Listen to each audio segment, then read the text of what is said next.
Kobun cold steel.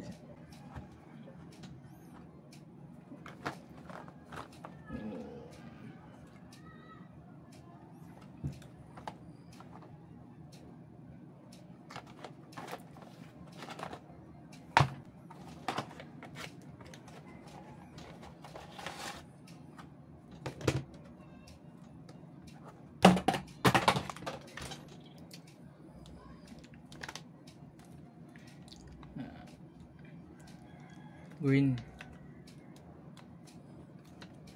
army green.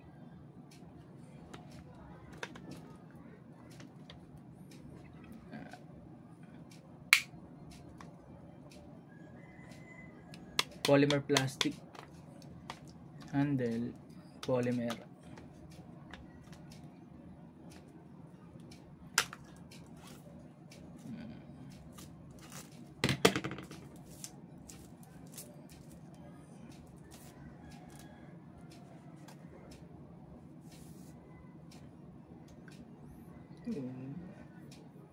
Cold steel made in Taiwan.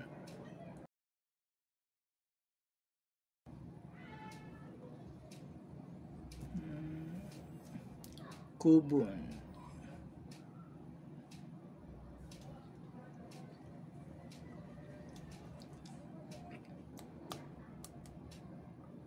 Plastic.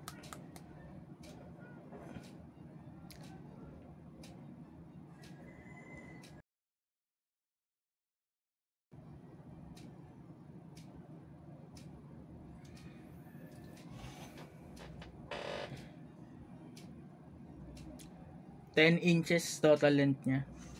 Yung handle niya 11 cm. Yung handle 11 cm. Yung blade 14 cm yung blade niya. Yung total length niya 25 cm. Kobun, affordable knife. Pwede siyang pang hiking, kaya pang outing na knife. Ganda niya. Medyo matalim na rin siya, pero mas hasain nyo na lang din ng konti. Ang ganda ng pagka chrome, pagka glossy niya.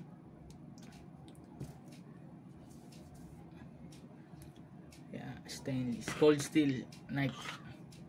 Pwedeng pang outing.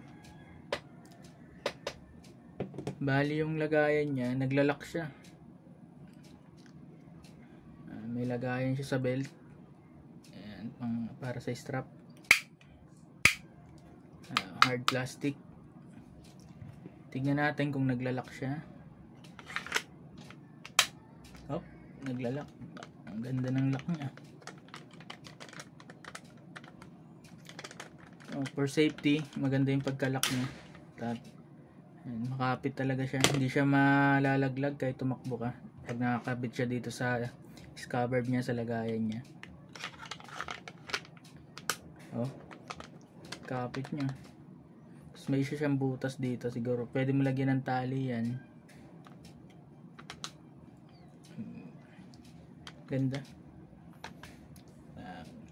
Yan yung review natin para dito sa Kobun knife. Cold steel. Cold steel Kobun knife. Ganda. Okay siya, affordable siya. Sa mga outdoor na gamit. Safe siya kasi hard na yung lagayan niya. Hard plastic. Yan lang yung review natin. Bye-bye. May isisingit nga lang din pala ako. Lalagyan ko sana siya ng accessories kagaya nito. Parang keychain niya sa handle. Parang itong isa ko. Problema nga lang, pag pinasok mo siya, masyadong maikli na hindi mo na mapaikot. Maikli ito. Maikli. Kaya ang hirap niya nang ilagay. Siningit ko lang para at least may idea kayo. Bali yan, pag pinasok mo siya, papaikutin natin. Yan, pinaikot natin para maipasok. Pag naipasok nyo siya, kunyari ito na yung kabilang side, maipapasok naman natin to. Problema nga lang, masyado na siya maikli kasi malaki yung espasyo ng butas sa handle. Hindi kagaya nitong nauna, dulot-dulo lang, maikli lang. Maganda yung play niya, maganda siyang i-design. Ito sana lalagyan natin ng design para astig nitong gladiator na maskaran. Ang problema nga lang, masyadong maliit yung dulo niya.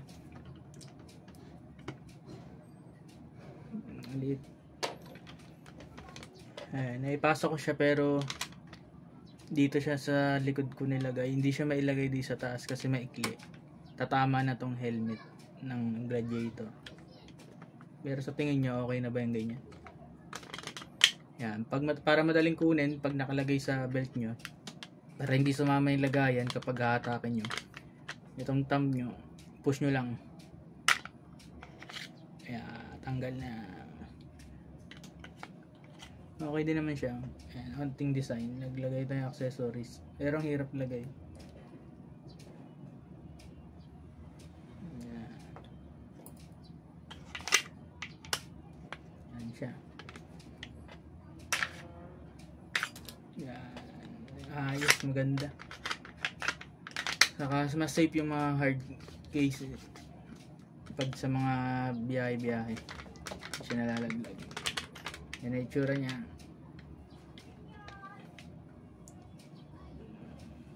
Bye bye.